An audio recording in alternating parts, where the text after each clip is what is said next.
প্রথম দেখার ২০ বছর পর ম্যাচ জেতে বাশার আশরাফুলরা ২১২-তে প্রতিপক্ষকে অল আউট করে ৪ উইকেটের জয় পায় বাংলাদেশ।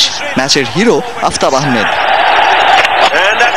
পরের ৩ জয় অবশ্য কার্টেল ওভার ম্যাচে। ২০০৯ মিরপুরে ত্রিদেশীয় সিরিজে কুয়াশার কারণে ৩১ ওভারে স্বাগতিকদের টার্গেট ১৪৮ রান। ফাইনাল নিশ্চিত করতে ২৪.৫ ওভারে পেরোতে হবে সে লক্ষ্য।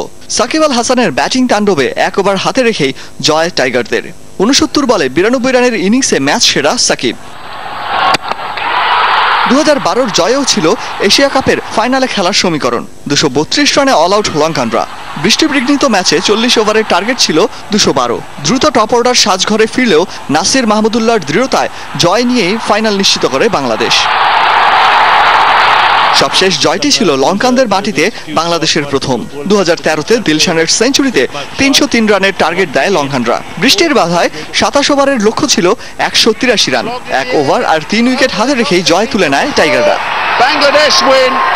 ফারুক হাসান, যমুনা স্পোর্টস।